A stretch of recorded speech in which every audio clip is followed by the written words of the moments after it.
क्या कभी आपने भारी खाने के बाद सीने में जलन महसूस की है? वो बेचैनी जो किसी भी उपाय से दूर नहीं होती। अगर मैं कहूं कि हजारों साल पहले प्राचीन विजडम ने अम्लता का इलाज प्राकृतिक तरीकों से खोज लिया था, तो क्या आप मानेंगे? आइए आपको उस समय में ले चलते हैं जब एक युवा राजकुमार जो तीव्र अम्लता से परेशान था, एक ज्ञानी ऋषि के पास सहायता के लिए गया। उनका नाम था कश्यप, जो समझते थे कि समस्या का असली कारण शरीर की ऊर्जा असंतुलन में था। ये केवल खाने की बात नहीं थी, ये शरीर के अंदर की आग यानी पित्त दोष की बात थी। वीडियो में अंत तक जरूर बने रहिए, क्योंकि ऋषि कश्यप आपको एक प्राचीन प्राणायाम सिखाएंगे जो आपको नियमित अम्लता से मुक्ति देगा और जीवन में शांति लाएगा। कश्यप जानते थे कि समाधान कोई तात्कालिक उपाय नहीं था। उन्होंने राजकुमार को शांति और स्वस्थता की ओर ले जाने वाला मार्ग बताया। सबसे पहले राजकुमार को ठंडा करने वाला आहार दिया गया। अब मसालेदार या तैलीय चीजें नहीं। उसकी थाली में अब ताजे खीरे, पत्तेदार सब्जियां और मीठे फल जैसे रसीले खरबूजे थे। और एक और खास चीज जो जोड़ी गई, गुड़। हाँ, गुड़। कश्यप ने बताया कि यह न केवल एक प्राकृतिक मिठास है, बल्कि अम्लता को संतुलित करने में भी मदद करता है।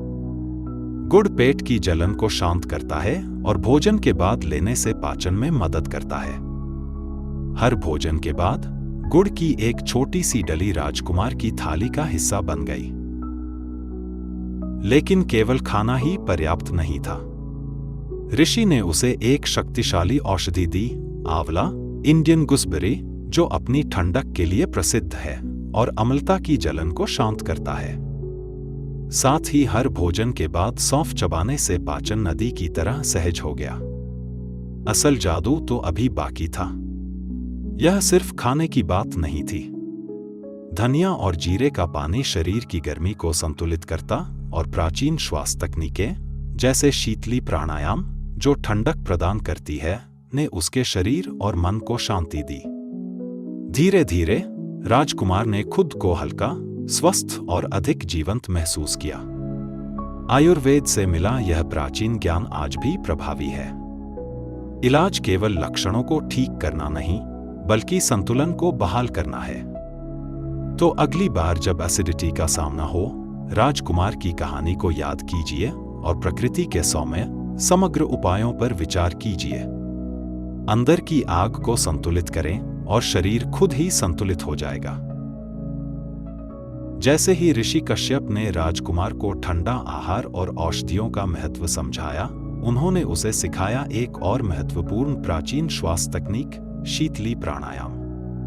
शीतली प्राणायाम, जिसका अर्थ है शरीर को शीतलता प्रदान करने वाली श्वास प्रक्रिया, सिर्फ शारीरिक ही नहीं, मानसिक शांति के लिए भी अत्यंत प्रभावी है। इस प्राणायाम का उपयोग विशेष रूप से तब किया जाता है जब शरीर की ऊर्जा यानी पित्त दोष असंतुलित हो जाए और शरीर के अंदर की गर्मी बढ़ जाए। आइए जानते हैं शीतली प्राणायाम कैसे किया जाता है। सबसे पहले एक आरामदायक मुद्रा में बैठें, पद्मासन या सुखासन। अपनी रीढ़ को सीधा रखें और दोनों हाथों को घुटनों पर आराम से रख लें। आंखें बंद करें और शरीर को पूरी तरह से रिलैक्स करें। अब अपनी जीभ को बाहर निकालें और उसे इस प्रकार मोड़ें कि वो एक नली जैसी दिखे।